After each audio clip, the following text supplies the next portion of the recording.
So hello everyone, आज के video में हम बात करने वाले हैं दीपक नाइट्राइट के बारे में। तो सबसे पहले तो यार सब्सक्राइब कर देना चैनल को, बेल आइकन प्रेस करके ऑल पे सेट कर देना, वीडियो को लाइक कर देना एंड वीडियो को अपने दोस्तों के साथ शेयर कर देना। स्टार्ट करते हैं वीडियो को। अब दीपक नाइट्राइट में आज के वीडियो में हम क्या बात करने वाले हैं? आज के वीडियो में हम बात करने वाले हैं इसके टेक्निकल्स के बारे में। अगर आपको, वैसे तो ये स्टॉक बहुत फेमस है, बहुतों को इसका बिजनेस पता होगा, बहुतों को इसके फंडामेंटल्स बहुतों को पता होंगे, इसलिए मैं इसमें डिस्कस नहीं कर रहा हूँ इस वीडियो में। अगर आपको नहीं पता तो आपको यूट्यूब पे बहुत सारे वीडियोस मिल जाएंगे। और बिजनेस फंडामेंटल चेंज नहीं होता है, बिजनेस तो चेंज नहीं होता है, फंडामेंटल बहुत ही कम चेंज होता है। आपको पता होगा जब क्वार्टर्स आते हैं उस टाइम पे चेंज होता है थोड़ा थोड़ा करके। और टेक्निकल जो है वो बहुत फ्रीक्वेंटली चेंज होता है, ग्राफ कभी ऊपर चार्ट, कभी ऊपर चार्ट, कभी नीचे, आपको पता है। तो टेक्निकल्स के बारे में इस वीडियो में बात करने वाले हैं। इन केस अगर आपको बिजनेस या फंडामेंटल्स इसके नहीं पता तो आप जा करके एक बार ज़रूर से इस चीज़ को देख लेना। यूट्यूब पे आपको बहुत सारा वीडियो मिल जाएगा इसके ऊपर। तो डायरेक्टली चलते हैं टेक्निकल्स के ऊपर। सबसे पहले जैसे मैंने आपको बताया था, जैसे मैं डिस्कस कर रहा हूँ, आपको थंबनेल में भी दिखा होगा कि बाइंग अपॉर्चुनिटी के बारे में यहाँ पे थोड़ी बहुत बात होने वाली है। सबसे पहली चीज़ मैं आपको दो तीन बातें बता दूँ।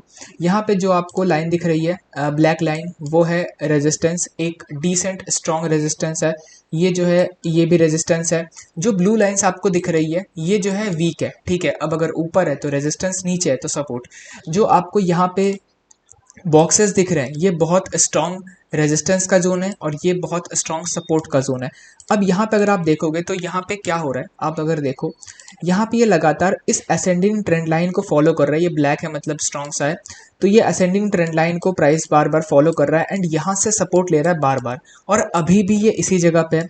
इसके साथ दूसरी बात, यहाँ पे एक तो ट्रेंड लाइन का सपोर्ट हो गया, दूसरा सपोर्ट यहाँ पे जो है 200 डेज के मूविंग एवरेज का है। आपको पता होगा 200 डेज का मूविंग एवरेज जब ऊपर साइड, मान लो 200 डेज का मूविंग एवरेज है, प्राइस ने ब्रेक आउट दे दिया और वो सस्टेन कर गया, तो बहुत ही कम चांस होते हैं कि प्राइस 200 डेज के मूविंग एवरेज के नीचे जाकर के ब्रेक डाउन दे दे और नीचे चला जाए। बहुत कम ऐसा होता है। और अगर यहाँ पे ये आता है तो बहुत चांसेस होते हैं कि यहाँ से ये सपोर्ट लेकर के वापस से ऊपर चला जाएगा। दो बातें हो गई। और उसके बाद ये तो हो गई अपॉर्चुनिटी की बात कि यहाँ पे ये जो है एक सपोर्ट पे मौजूद है। और अगर आप देखोगे तो यहाँ से ये बार बार सपोर्ट ले रहा है। पहले क्या हो रहा था मैं आपको बताता हूँ। ये दो जो मैंने स्ट्रॉन्ग रेजिस्टेंस और सपोर्ट के जोन बनाए हुए हैं, यहाँ पे प्राइस एक ही जगह पे कंसोलिडेट किया जा रहा था। आप देख सकते हो प्राइस पहले ऊपर टच किया, पहले ऊपर टच किया, फिर नीचे आया, फिर ऊपर गया, फिर नीचे, फिर ऊपर, फिर नीचे, मतलब यहाँ पे एक कंसोलिडेट कर रहा था एक ही जगह पे रेंज में। उसके बाद क्या हुआ, इसने जो है नीचे इस जोन में आना बंद कर दिया, यहाँ से सपोर्ट लेना इसने बंद कर दिया। सपोर्ट अब ये कहाँ से ले रहा है, इस लाइन से ले रहा है, तो इसलिए अब ये बहुत प्रायोरिटी हो गया इसका। और अब जो है बहुत चांसेस है कि ये वापस से इसी जगह से ही आ करके सपोर्ट ले और देन ये ऊपर जाए। अब यहाँ पे दो बातें सामने आती है कि ऊपर जाएगा तो क्या होगा, और क्या ये सिर्फ ऊपर ही जा सकता है? बिल्कुल नहीं। पहली बात तो मैं कोई रिकमेंडेशन इस वीडियो में नहीं दे रहा हूँ, पहले ही बता दूँ, किसी भी तरह का कोई रिकमेंडेशन नहीं है। प्योरली ये जो वीडियो है वो एजुकेशनल पर्पज से मैं बना रहा हूँ। अगर ये ऊपर जाता है तो यहाँ आपको सपोर्ट देखना है, रेजिस्टेंस देखना है, और इस रेजिस्टेंस के जोन को आपको देखना है। ये ऊपर जाने के बाद हो सकता है इस रेजिस्टेंस के जोन से एक रेजिस्टेंस ले, थोड़ा डाउन साइड मूव आए, और इससे आपको घबराना नहीं है। इसलिए मैं आपको स्टार्टिंग में ही बता रहा हूँ कि ये चीज़ हो सकती है। उसके बाद अगर आप ऐसे मानोगे तो ये ऊपर जा सकता है। इस तरह से रेजिस्टेंस आया, फिर यहीं पे आया, फिर ऊपर गया, और इस तरह से ये एक बार ब्रेक करेगा, ब्रेक करने के बाद रिटेस्ट करके ये जो है ऊपर के साइड चलेगा। उस टाइम जो है प्राइस और भी ज़्यादा स्ट्रांग हो जाएगा। प्राइस अभी धीरे धीरे स्ट्रांग हो रहा है, क्यों? असेंडिंग ट्रेंड लाइन है, ठीक है। मतलब यहाँ पे अगर आप देखोगे सपोर्ट जो है वो लगातार ऊपर के साइड शिफ्ट हो रहा है ट्रेंड लाइन के साथ। दूसरा यहाँ पे हाई एंड लोज, जो मैंने अभी बताया, हाई एंड लोज का फॉर्मेशन हो रहा है। उसके बाद जो है इसने जो है 5200 को ऑलरेडी ब्रेक करा हुआ है, और जो भी है। अब यहाँ पे मैं बात ये करने वाला हूँ, ऊपर की दो बात हो गई कि अगर यहाँ से रेजिस्टेंस और ये सब कुछ, अगर यहाँ पे ऊपर नहीं जाएगा कि ये नीचे आ सकता है? बिल्कुल आ सकता है, ये नीचे भी आ सकता है, क्योंकि कोई भी नहीं कह सकता कि स्टॉक का मूवमेंट किधर होगा।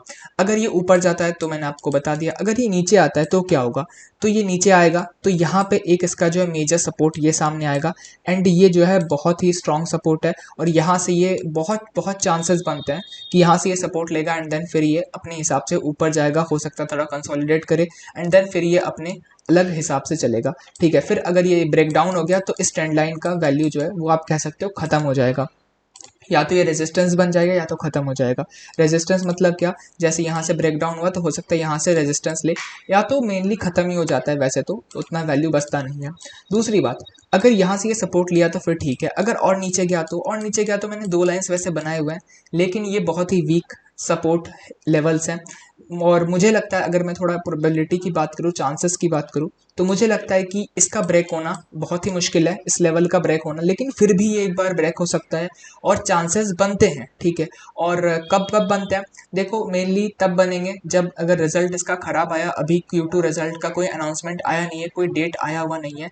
अगर आता है, डेट आता है और रिजल्ट आता है, रिजल्ट खराब आता है और नंबर्स अच्छे नहीं होते हैं, तो फिर ब्रेक होने के चांसेस हैं। और या तो नॉर्मली भी ऐसे ब्रेक हो सकता है मार्केट सेंटिमेंट्स पे और बहुत चीज़ें पे डिपेंड करता है। तो एक बार को ये हो सकता है, बट मुझे बहुत ही कम चांसेस लगते हैं, ना के बराबर चांसेस लगते हैं कि ये जो मेजर सपोर्ट इसका है यहाँ से ये ब्रेक होकर के नीचे आ जाए। बहुत बहुत कम, ना के बराबर चांसेस लगते हैं। बाकी मैंने ऊपर आपको बता दिया, सब चीज़ें आपको क्लियर कर दी है। हाँ, अगर इसके बाद मान लेते हैं ऊपर निकल गया तो ये एक लेवल आएगा रेजिस्टेंस का, लेकिन ये भी फिर भी आप कह सकते हो थोड़ा वीक ही होगा। क्यों? क्योंकि जब तक ये प्राइस ब्रेक करके आएगा तब तक प्राइस और भी बहुत स्ट्रांग हो चुका होगा, एंड देन उसके बाद अपने हिसाब से आगे बात करेंगे, अभी तो टाइम है। देन उसके ऊपर जो है फिर यहाँ पे ऑल टाइम हाई है इसका। तो ठीक है, तो ये सब बातें हो गई। अपॉर्चुनिटी की बात मैंने आपको बता दी, कहाँ पे है क्या है। यहाँ पे मैं आपको एक बात बता दूं, ये जो है मैंने लॉन्ग टर्म के हिसाब से डिस्कस किया है। तो अगर यहाँ पे ये नीचे आता है तो यहाँ पे एवरेज डाउन का आपका सिनेरियो बनेगा, और एवरेज डाउन आप कर सकते हो इस जगह पे। अगर ये आता है तो ये भी बहुत अच्छा लेवल है, मैं रिकमेंडेशन बिल्कुल नहीं दे रहा हूँ। और लॉन्ग टर्म है इसलिए मैं एवरेज डाउन की बात कर रहा हूँ, स्टॉप लॉस की बात नहीं कर रहा हूँ, क्योंकि लॉन्ग टर्म में स्टॉप लॉस नहीं होता है। एंड करते हैं वीडियो को। वीडियो अच्छा लगा लाइक शेयर सब्सक्राइब कर देना, कोई रिकमेंडेशन नहीं है। जय Hind and thanks for watching.